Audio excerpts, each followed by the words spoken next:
Buenos días, buenas tardes y buenas noches. Bienvenidos una vez más a nuestro espacio inmobiliario, que hoy está ligeramente cambiado porque hemos tenido una modificación de última hora. Normalmente tenemos dos invitados o invitadas aquí en la mesa, pero hoy por factores externos que no nos vamos a meter en ello, solo tenemos uno, pero va a dar caña como 2 y 200. Y estoy seguro de ello. Me podría enredar un rato diciendo cosas, pero seguramente él tenga muchas más cosas que decir y mucho más interesantes que yo, así que lo voy a presentar porque además le tengo mucho cariño. Bienvenido, Víctor de Mar Real Estate. Muchas gracias, Charlie, por invitarme. Nada, un placer. Y A ti además por venir. tenía muchas ganas de venir, sí. ¿Sí? Pues mira, yo me alegro. Pues normalmente al lado de Víctor debería estar otra persona, pero hoy ya estamos aquí con la luz tenue en modo íntimo. Pues Víctor, además, los temas que vamos a tratar, o el tema principal que vamos a tratar hoy, Sí. me parece bastante útil porque debido a la situación que estamos teniendo actualmente, lo vamos a ver cada vez más y más y más. De hecho, yo lo estoy viendo ya vamos, cerca de donde yo vivo. Sí. Y es el tema de la conversión de un local en vivienda, o sea, la adaptación en viviendas de lo que antiguamente pues, no se utilizaba para ello. Pues el micro es tuyo. Digamos, el motor de que pase esto, ¿cuál es?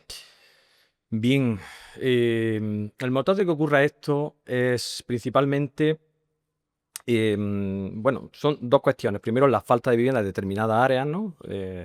Pero cuando ya pensamos en cambiar el uso del local a vivienda, hace, te puedo decir, en los años 70, los locales valían muchísimo más que una vivienda. De hecho, era una locura los locales, el boom comercial que había en los centros urbanos, ¿no? Pero claro, ha llegado la nueva tecnología, llegó la nueva distribución y muchísimos locales y muchísimos formatos de negocio han ido desapareciendo en los centros de las ciudades y nos han dejado calles y calles totalmente deshabitadas con locales cerrados. Y también muchas áreas dentro de las ciudades que con pegados antiguos y ordenamientos urbanísticos antiguos obligaban a que se dotaran de comercial, pero que jamás abrieron las puertas. Entonces nosotros nos encontramos con algunos locales que llevan construidos 32 años, concretamente en la Bola de Oro, y jamás abrieron la persiana. Entonces son ubicaciones muy buenas para vivienda porque resulta que para los cambios de uso, cuanto peor es para comercial, mejor es para vivienda, ¿no? Y entonces se da la circunstancia de que sí nos hemos ido encontrando con muchos locales que cumplían esas características y otras muchas de tema urbanístico y que a día de hoy funciona. También gracias a unos cambios que se han producido en la forma de verlo de los ayuntamientos, porque esto antes estaba prohibido. Literal, ¿no? Literal. Nosotros hicimos uno en 2016 y lo hicimos porque no sabíamos que era imposible. Os disteis cuenta en el proceso. Nos dimos cuenta en el proceso y además los funcionarios te miraban y te decían, ¿qué está haciendo? Que eso no se puede hacer.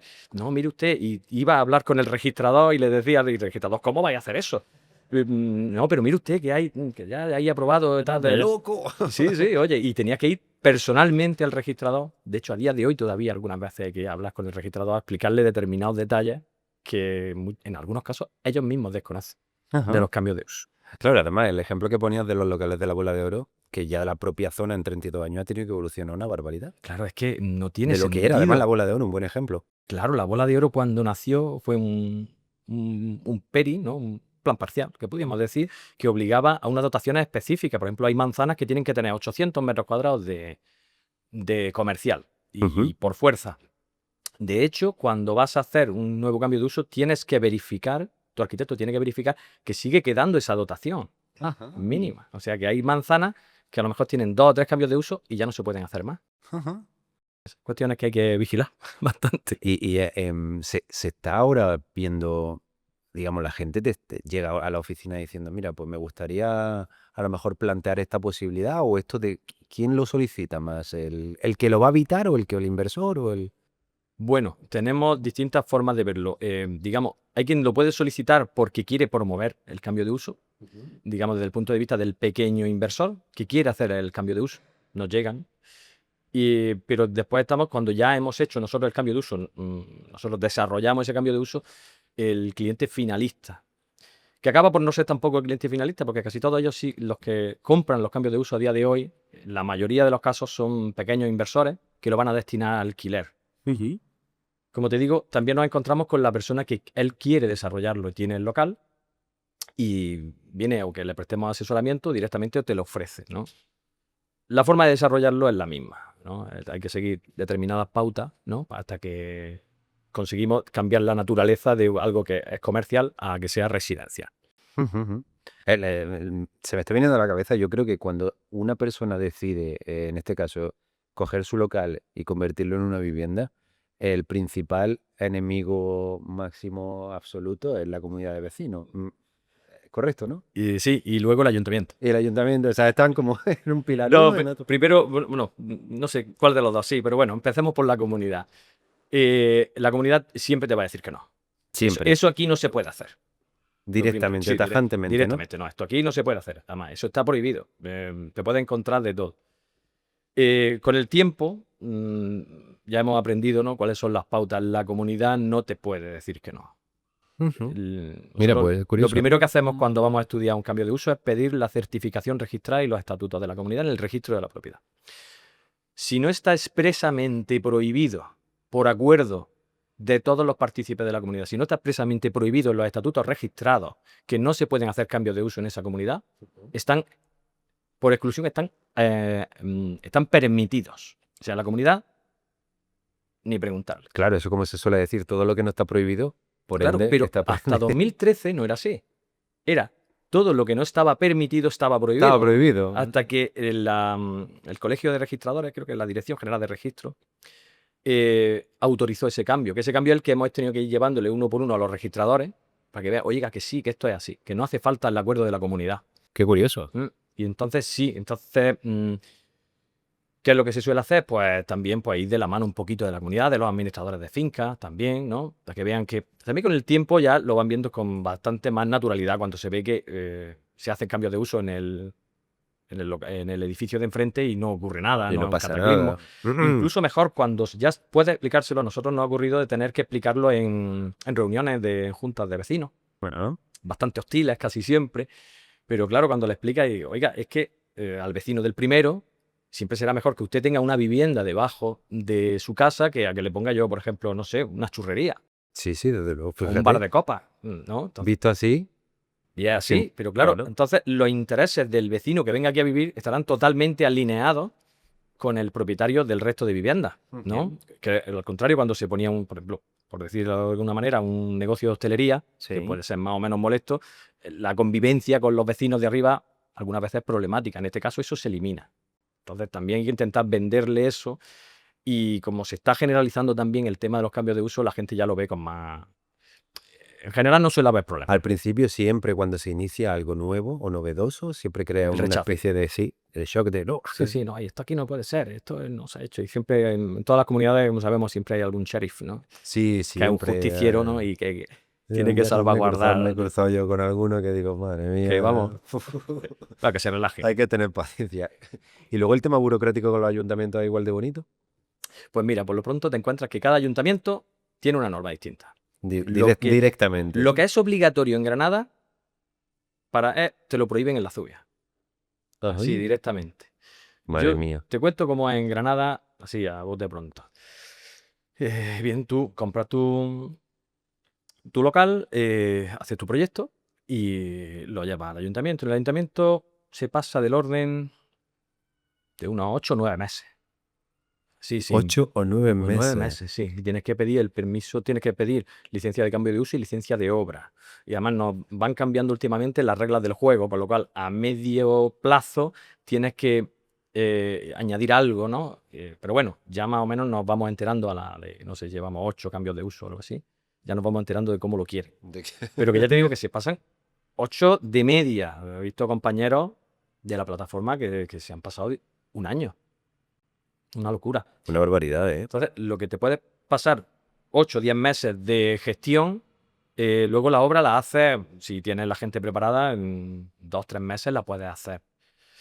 Luego tiene después su parte final, ¿no? Con la primera ocupación, va a notaría y finalmente a que el registrador le dé visto bueno. Te puedes pasar, pues, fácil 1 año y medio. 1 año y medio, lo que tenía en la cabeza, justo. O sea, que cualquier expediente de obra nueva para un edificio tarda la mitad. O sea, el cambio de uso es Es complejo. alucinante, ¿eh? Aparte que tiene unos condicionantes muy, muy estrictos. O sea, ni todos los locales sirven y hay que tener muchísimo cuidado con lo que se compra. Previamente hay que hacer un trabajo de investigación bueno porque te puedes encontrar que tienes un local estupendo Claro, es que iba a y que no preguntar eso. sirve.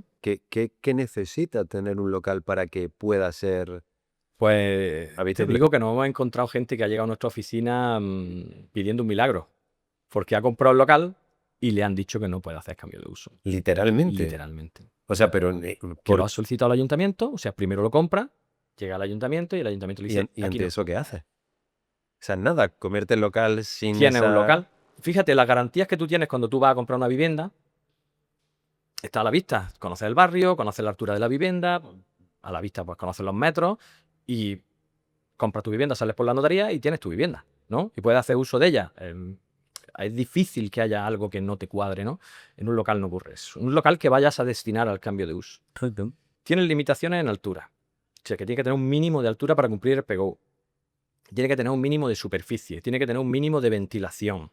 El acceso al local tiene que tener unas determinadas características que ahora con la nueva ordenanza municipal de la edificación se han flexibilizado y se han aclarado también para que los técnicos del ayuntamiento todos trabajen con la misma regla, que Sí, también sí, esa era otra, que algunos autorizaban y otros no. Ahora, gracias a la nueva ordenanza, sí. Hay muchísimos aspectos.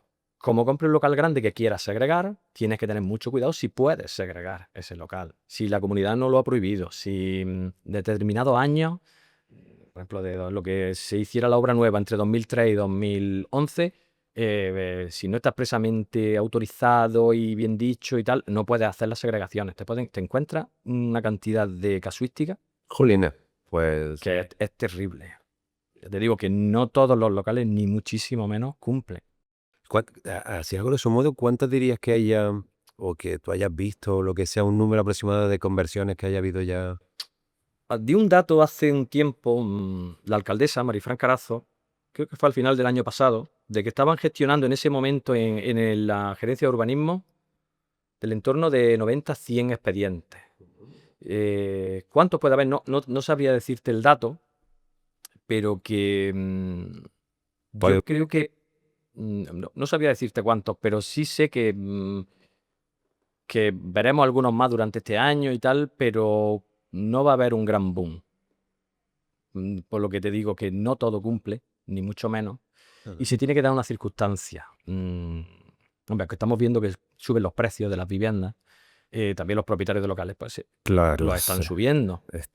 Y eso se está ajustando, ¿no? Continuamente.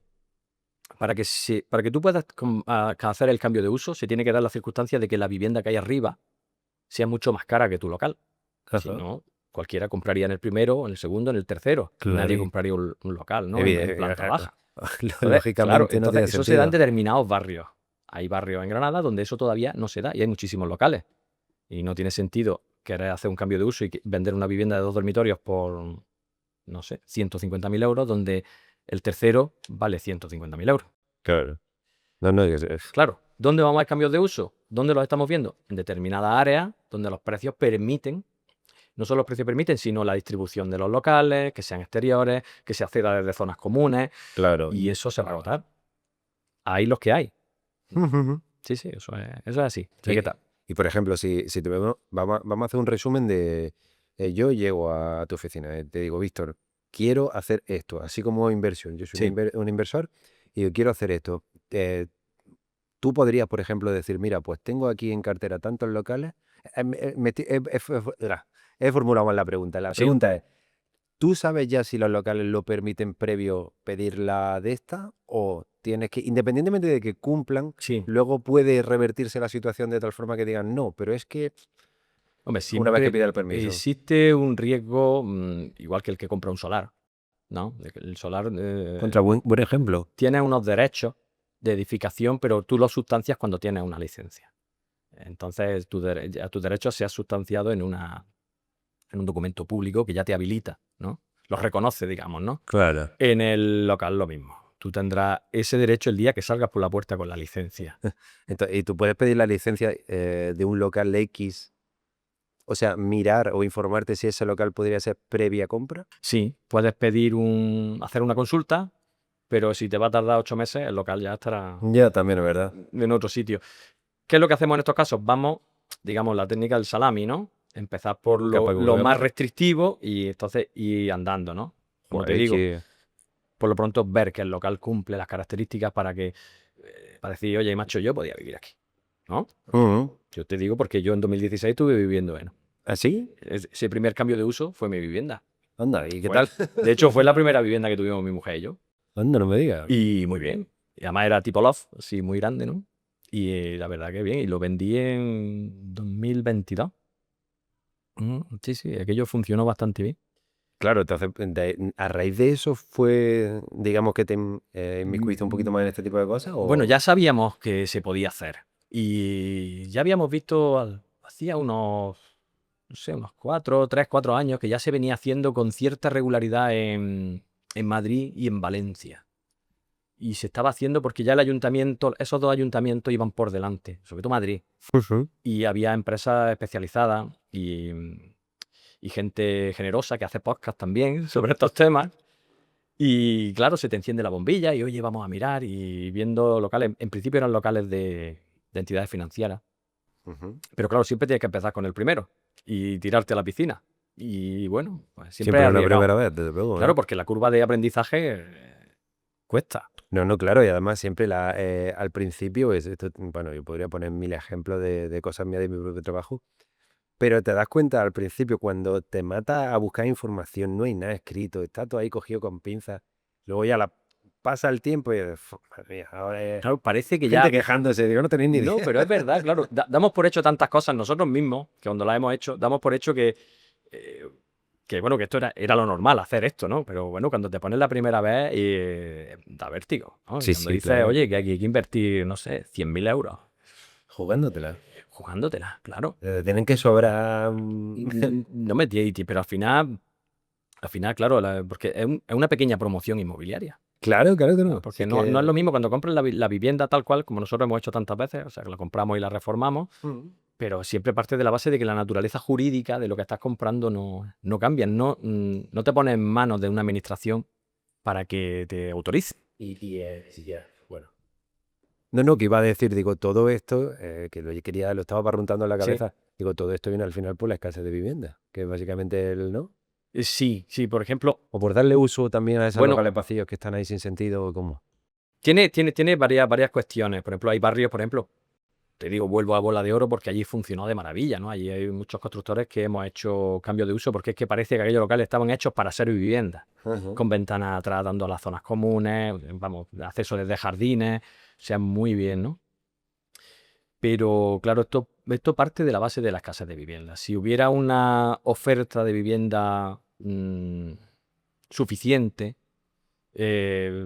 adecuada para los bolsillos de todos, pues no se harían cambios de uso, ¿no? Esto es el cambio de uso, digamos, pero aparte es que los cambios de uso que hacemos, no sé, los 1.000 o 1.500 cambios de uso que se hagan en Granada, son una parte ínfima del mercado. Claro. Muchísimo. Yo te diría que en el total de la necesidad de vivienda es irrelevante. Sí, ¿no? Es muy poco. Se habla mucho de ello, porque son unas cuestiones que son Porque es notorias, novedoso también.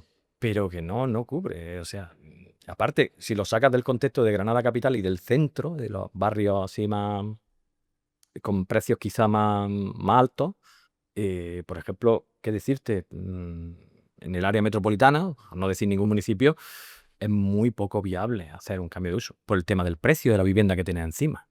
¿Mm?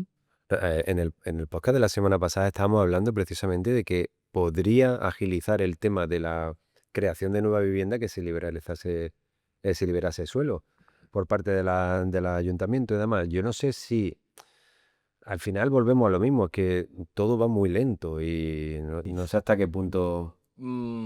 Partimos de la base de que hace ya muchos años que los ayuntamientos dimitieron de hacer urbanismo. Sí. La concejalía de urbanismo está de vacaciones.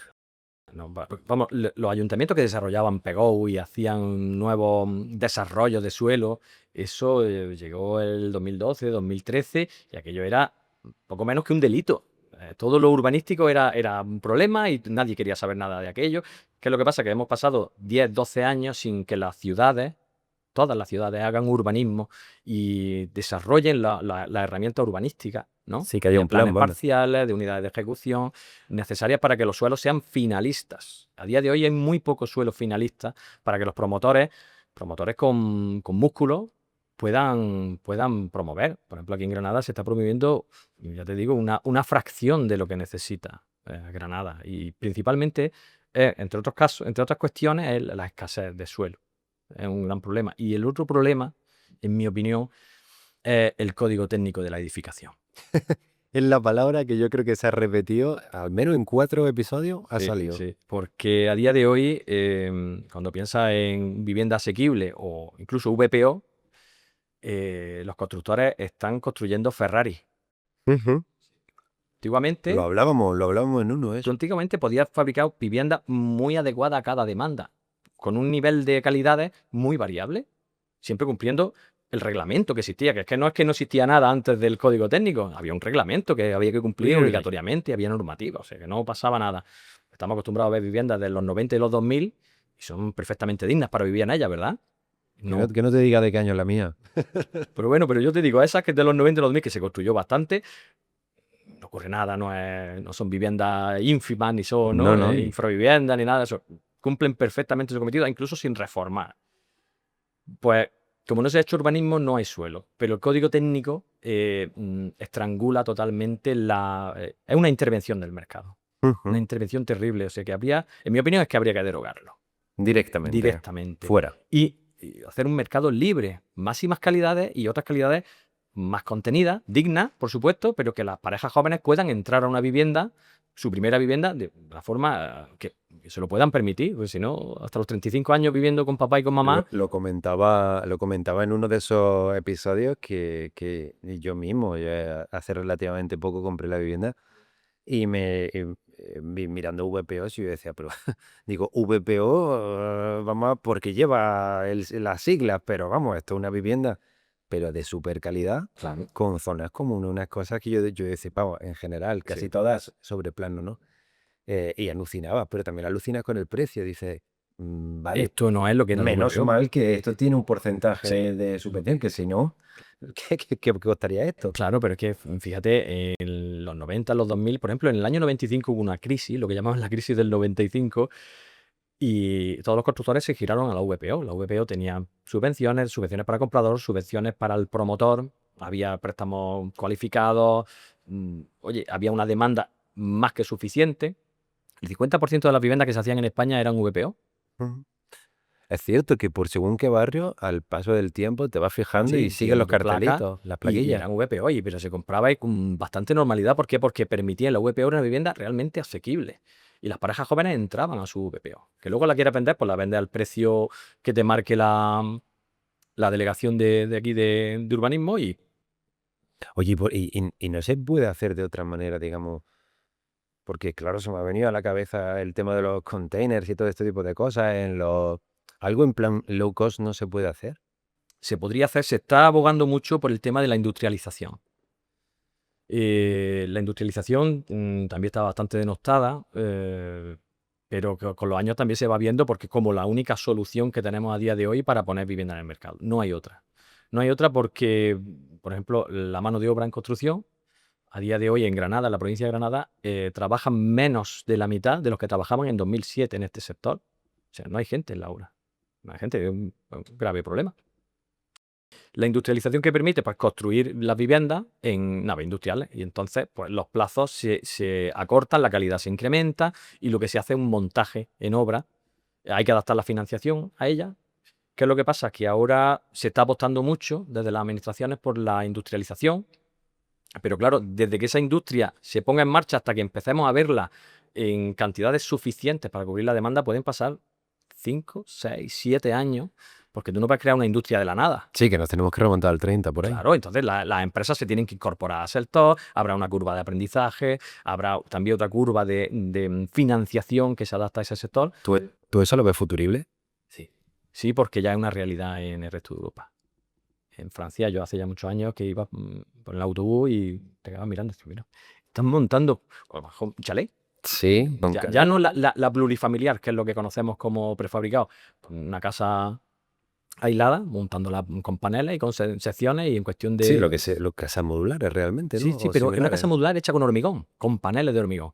Y termina tu casa Que y tiene- viene como un Tetris, ¿no? Lo vas colocando Sí, y con en su- como... en 2 o 3 semanas tienes la casa funcionando. La industrialización de hoy es todavía mejor. Vienen los bloques, pero vienen terminados. Es súper interesante Pero esto, porque eso terminados, yo que no ya lo digo, con las sabía, ¿eh? ventanas puestas. Eso yo no lo sabía. Yo pensaba que venía de otra manera. Tampoco, a ver, tampoco me metí mucho en el No, tema, son pero viviendas que cumplen perfectamente. hormigón traído en plan pum. Sí, por ejemplo, Yo pensaba nosotros que hace eso poco era- la Asociación de Constructores tuvo una empresa de Barcelona que la hace en hormigón. Y son módulos de hormigón, están estandarizados y te venden tantos módulos.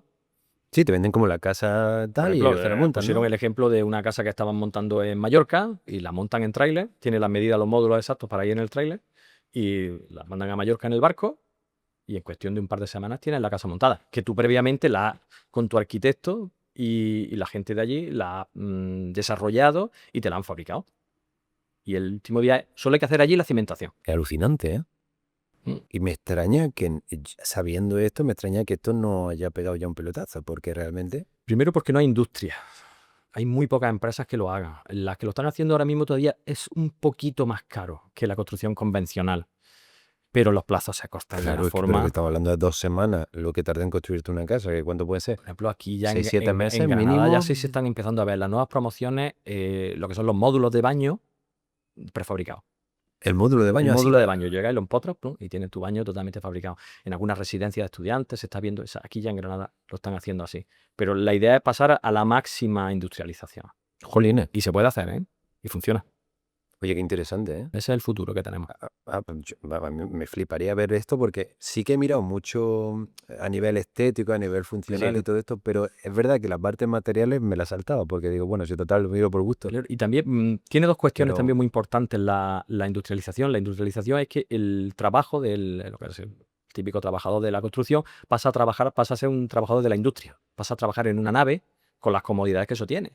También es cierto. Todo el año de temperatura, es bastante más cómodo. Tú puedes tener tu residencia cerca, que a día de hoy, por los trabajadores, Va siempre al mismo punto de trabajo. claro, siempre va al mismo sitio. Y también permite si se da el caso, la incorporación de la mujer a la construcción, Sí, que a día de también. hoy es poquísima. Es nula. Sería una cosa muy buena. Porque claro, en ese tipo de entorno se trabaja con mucha más maquinaria, los procesos ya no son tan físicos y sería bastante más fácil que Ahora se que lo incorporara. dices, estaba echando memoria, nunca he visto una. Es muy difícil ver alguna. Yo he Pero visto en algún ni, caso... ni en la, digamos, las cosas que podrían a lo mejor ser más fáciles, como pintor o cosas Sí. de este tipo. A nivel técnico sí.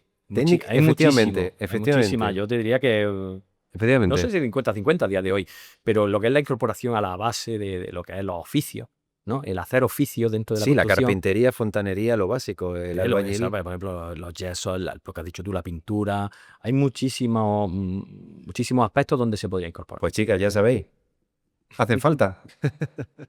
Es el sector de moda. Sí, joder, además que es ponerte y encontrar trabajo, por lo que dices, ¿no? Directamente, sí. Bueno, yo lo padecí un poco en mis propias carnes, pero que nunca llegué a pensar que, y esto lo habéis dicho, probablemente casi todos los que hemos tocado este tema, habéis hecho mucho hincapié en que falta mano de obra. Sí, falta mano de obra. Falta vivienda, falta mano de obra por ende. O sea que Sí. es como una pescadilla que... Víctor, pues increíblemente el tiempo está volando. Que nada, que llegamos a la parte en la que yo siempre suelo decir que los invitados me cuenten alguna cosa que recuerden de los años de profesión, alguna anécdota, alguna cosa divertida, curiosa, impactante, memorable, olvidable, pero que se haya quedado marcada de alguna manera. Y te pillo fuera de juego. Y me pilla fuera de juego. Pues mira, a lo largo, yo llevo ya, no sé cuántos años llevo en esto. Bueno, mi padre era constructor, mi abuelo lo era, mi bisabuelo lo era. O sea, nosotros Una estirpe de constructores. siempre hemos sido constructores y ya con nuestro propio negocio y como empresario, pues unos 25 años aproximadamente. Y claro, he tenido muchísimos clientes, muchísimos. Y he tenido muchos clientes buenos. Gente muy buena, gente que puedo contar como amigos. Sí, eso digo yo Y mucho muy también. buenas experiencias porque nuestro trabajo es muy bonito porque siempre queda lo que hacemos dentro del sector de la vivienda, ¿no? Desde la intermediación, desde la construcción, la promoción, ¿no? Nosotros tocamos toda esa rama y sí tengo muy buenos recuerdos de muchísima gente. ¿Algún caso concreto? No sabría decirte que hay tantos, pero sí he conocido a muy buena gente y a los que tengo mucha gratitud.